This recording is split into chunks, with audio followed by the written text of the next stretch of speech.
Welcome to LeRoy Butler Television. I have a special guest today. I don't know if you're a guest, Larry, because we actually know each other, but Larry Harris, you're the guy I've been wanting to get on the show because I think if I was a white guy, I'd be like you. Because is that a good thing? It's a great thing if you know me, in my little sick world. Because you can cover a lot of topics. You keep it, as we said in the barbershop, you keep it 100, and you're honest about everything. And I think a guy like that should be in everybody's building because you can go to him and feel like you can make my company better. So let's get into it. I gave you a call a couple weeks ago, and you was getting ready for the NBA. Was it a draft NBA combine? Yeah, or it's called the Chicago pre-draft. Yeah. So basically, what it encompasses, it tries to bring in, theoretically, bring in the top 60 guys. Okay. Each NBA team gets a list of, let's say, 120 candidates. We take those candidates, we pare it down to 60. We send it back into the league. They tally all the votes, and here are the guys that come to Chicago. A little politics in there, maybe? A little bit, but you know, it's just count them up, right? Yeah. All right. But the thing is that what we want to do as NBA evaluators is see all 60 players play. We don't get that. I think we sent in 60 and we got 47, I think, that competed this year. And when you get a chance to see them compete, it's just another part of the evaluation. Chicago now has become more important in the sense of our medical doctors are all there for all 30 teams. So from head to toe, you're getting poked and prodded. We tell all the players that's probably the least exciting of the experience for them. But for us, it's now become more of an interview process. So like we're sitting down together, we send another list into the league of 30 guys that we would like to interview of this list that's there. They pare it down to 18, and you get, for 3 days, you know, anywhere from 4 to 5 hours, you're going to take these 18 candidates 30 minutes at a time and sit down in a room anywhere from, say, 1, 2 guys interviewing them to maybe 8 or 9.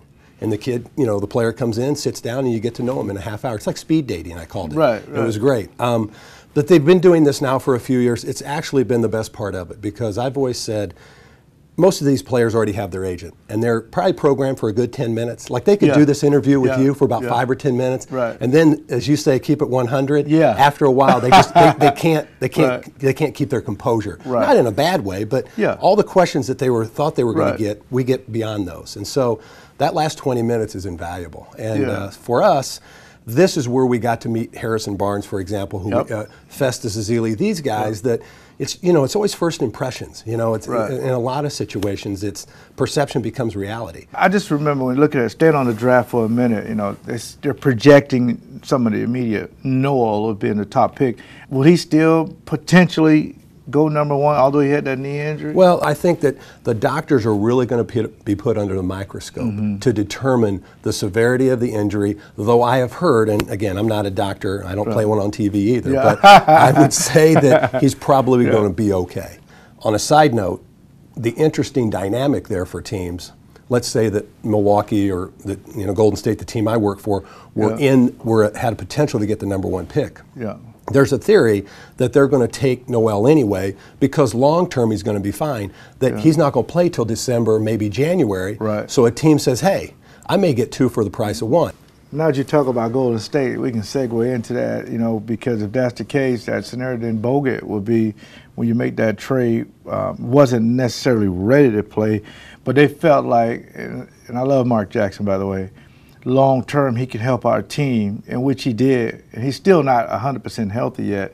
I think as you try to look at our team, I think where Andrew Bogut benefited us and where we felt good about the trade was that Andrew was a guy that was unselfish offensively. That not only when you throw it in the high post or you throw it down on the block, he can make plays for other people, and that's to get him involved offensively. All of a sudden, the rebounding numbers improve. The shot blocking's there, the taking charges, because all he really, and most of the fans here in Milwaukee that still have an affection for Andrew, barring the injuries that he had here, was the fact that he had a high basketball IQ and really just wanted to be a part of whatever you're doing. He didn't need 12, 15 shots a game. He just wanted to be a part of it and touch the ball. For us, we had all the shooting. It was great for him. Set screens, legal or illegal, set screens, and get shooters open. Coaching search. Just how do you find the right coach for your system? Now, I would think that you find out what system I want to run first. In the NFL, you find out if I want to run the West Coast offense, then I'm going to go get a guy to run the West Coast offense. Then I'm going to find out who am I going to build around. You know, vice versa, however.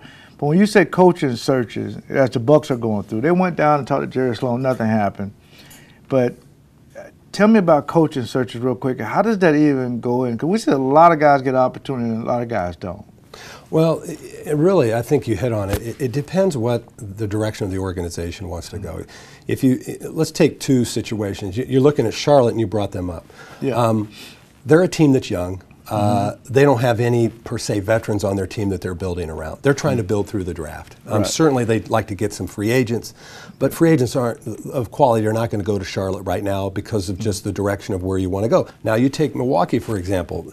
In my tenure, we went for the younger, inexperienced guys after relieving George Karl. And then they came and they hired Scott Skiles.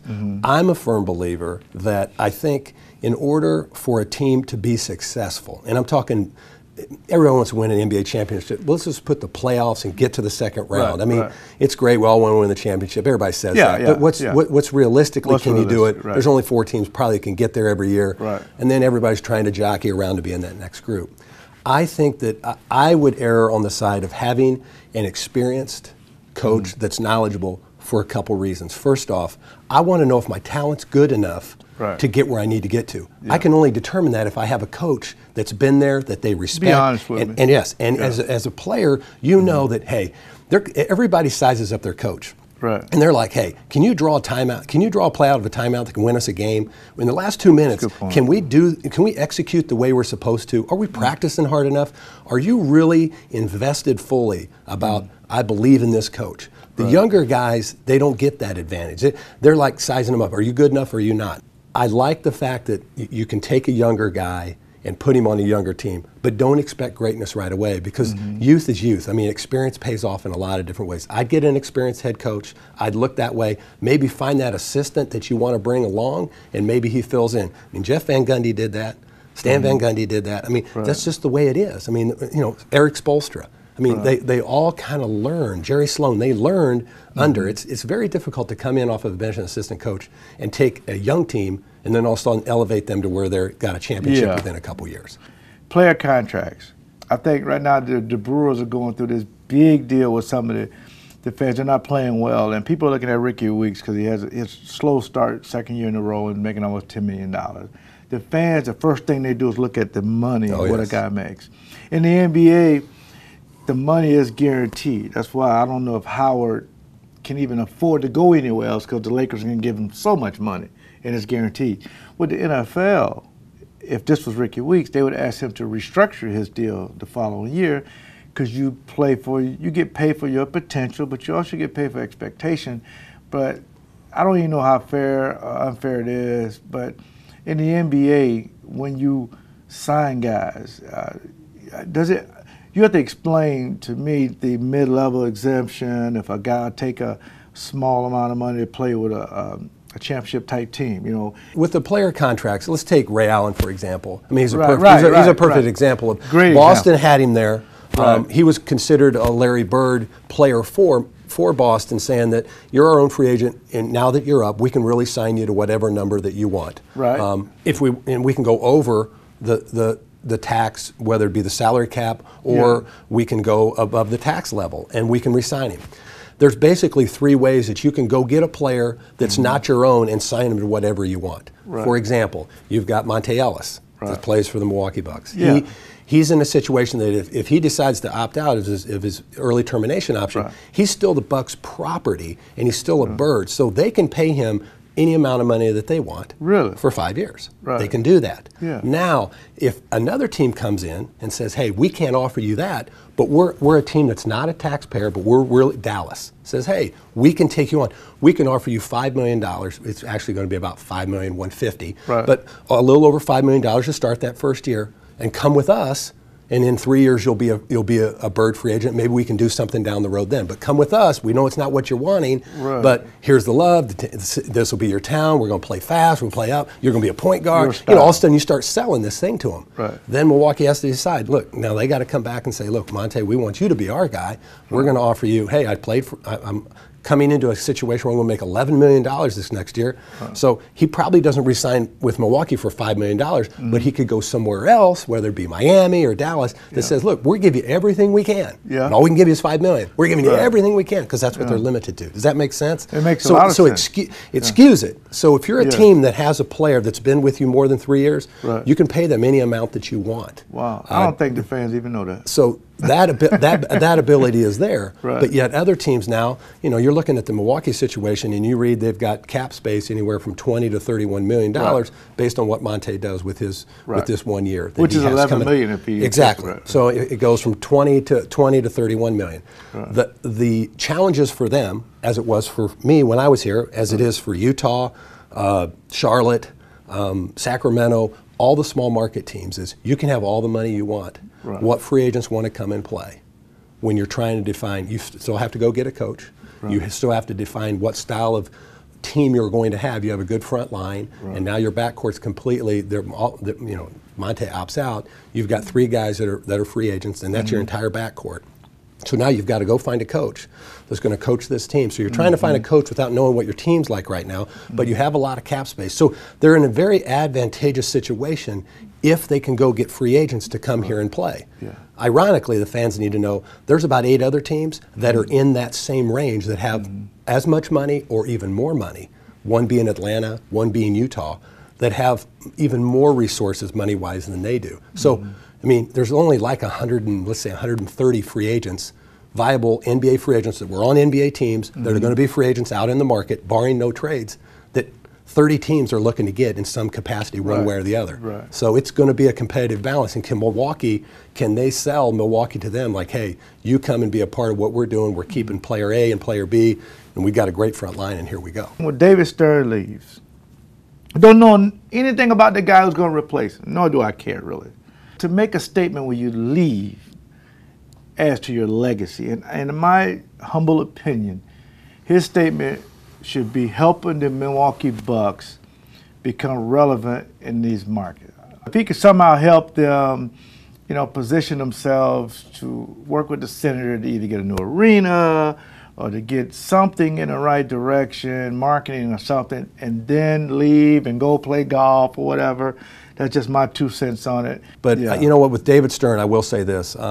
Having been in the front office. Be careful now. We have no money to pay fines. Trust me. Having been in the front office with the Milwaukee Bucks for 20 years, knowing the passion that the Senator has for this city and this team, he could have gotten rid of it many, many times. Yeah, he gets a bad rap out there. And you know what? And he wants them to be relevant. He wants to win. He's put all his resources. I mean, he has never. I can tell you, at least from my perspective, I don't know about John. I don't know about John and his group now, but I can tell you, he never once shied away from paying players. I always tell free agents when I was here is that when you get here, you'll love it. You know, when you look on the outside, you may hear from some of your guys or whatever, but when you get here, the families, you're raising your children and your kids, this is a great place to live. The building is a big deal. And how that's going to come about, and the taxpayers, there's just so many different pieces in it. But I will say this, that I think what David and the owners did with Sacramento, I think bodes well for Milwaukee. Either, the price of a small market team has risen, and that when it comes down to it,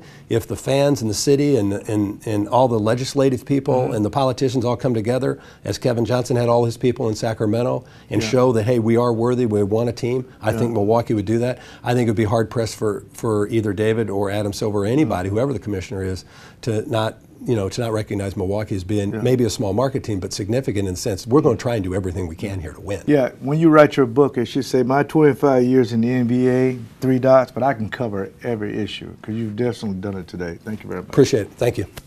Thanks everybody for watching this. This has been so much fun. LeRoy Butler Television. See you next time.